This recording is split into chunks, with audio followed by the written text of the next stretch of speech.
और बताइए आप लोग कैसे हैं। आज का जो विषय है वो ये है कि क्या अकेले मोदी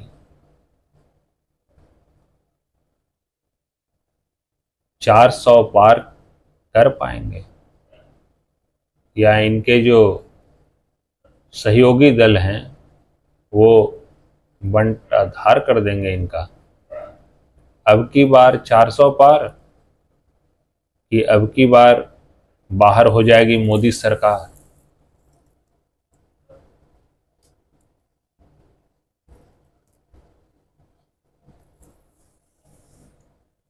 इस बार का जो माहौल है ना बड़ा अलग ही है।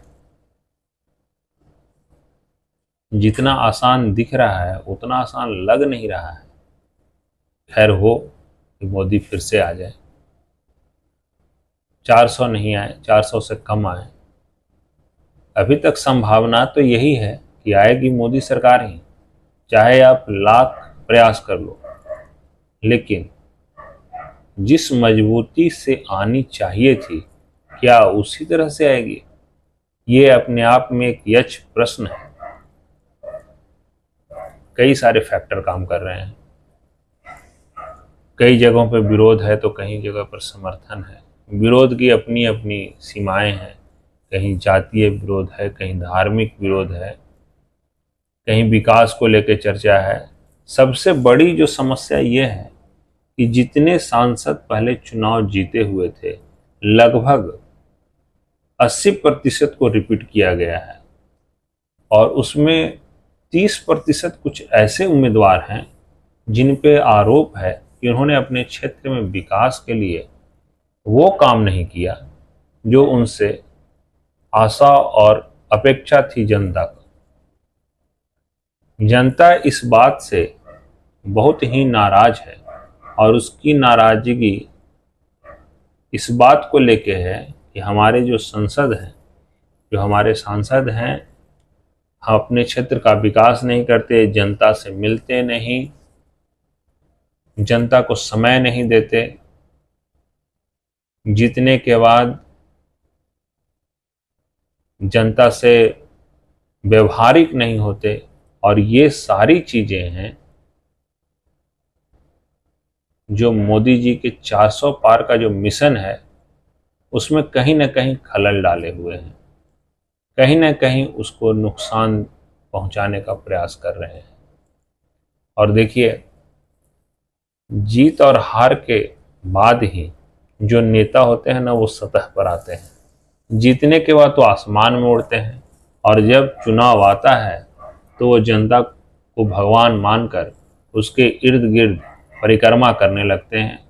और समय का जो पहिया है बड़ा अजब ढंग से घूमता है।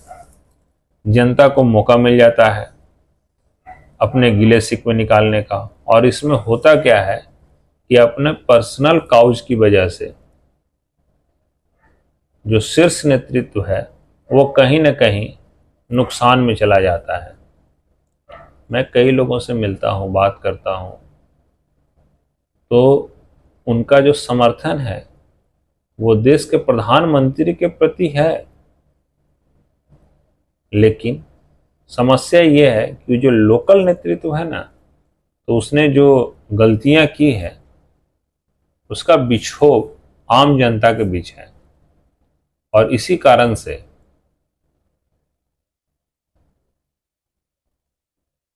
वो वोट देते समय कहीं ना कहीं गलती कर देते हैं। उनका जो गुस्सा है वो वोट के समय निकलता है और वही गुस्सा जो केंद्र की सरकार है उसे नुकसानदेह साबित हो रही है। तो मोदी जी को इस बार काफ़ी ज़्यादा मेहनत करना पड़ रहा है क्योंकि उनका अपना एक व्यूज़ है, एक अपना मिशन है कि अगर इस बार भारतीय जनता पार्टी केंद्र में आती है तो हम वो और भी बहुत सारे जो डेवलपमेंट वर्क हैं जो रुके हुए हैं उसको करेंगे और भारत को एक विकासशील राष्ट्र बनाने के लिए जो उनका एक मिशन है उसमें वो आगे बढ़ेंगे। लेकिन क्या है ना कि वो कुछ सोच रहे हैं, जनता कुछ सोच रही है। जनता के बीच से जो बहुत सारी बातें हैं जो बिचौलियों के माध्यम से आगे जा नहीं रही है, होता यह है कि लोकल नेतृत्व होते हैं, एक सोशल गवर्निंग बॉडी होती है पंचायत। पंचायत से हम जब आगे जाते हैं तो जिला होती है, सॉरी पंचायत के बाद विधानसभा या ब्लॉक हम कहें तो ब्लॉक होता है, ब्लॉक से हम जिला की तरफ जाते हैं और जिला से हम फिर केंद्र की तरफ जाते हैं। साइकिल तो छोटा ही है, लेकिन इस साइकिल में बहुत सारी कड़ी है और इन सब कड़ियों में कहीं ना कहीं चूक हुई है। और ये चूक कब झलक कर आती है? जब जनता के पास मौका होता है और नेतृत्व उसको भंजा नहीं पाती, तो आपको हार का सामना करना पड़ता है। अब देखना यह है कि क्या गिले शिकवे को भूलकर जनता एक बार फिर से मोदी जी को विजय श्री का माला पहनाता है। उनका जो मिशन है इस बार 400 पार, उसके इर्द गिर्द लाने में भारतीय जनता सक्षम है, या विरोध के जो स्वर हैं वो देश के यशस्वी प्रधानमंत्री नरेंद्र दामोदर दास मोदी की इस विजय रथ को रोकने में सक्षम हो पाती है कि नहीं। जनता का प्यार और दुलार उन्हें मिलता है या जनता का दुत्कार उन्हें मिलता है, ये सब हम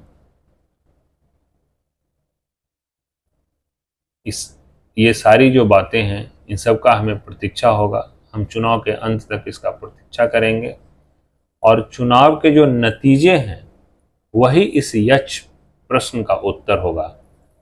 तो आज के लिए इतना ही। आपको ये टॉपिक कैसा लगता है आप हमें कमेंट करें और हमारी इस जो वीडियो है इसको शेयर करें, लोगों तक पहुंचाने का प्रयास करें। आपका दोस्त अमित कुमार मृदुभाषी। शुभ रात्रि।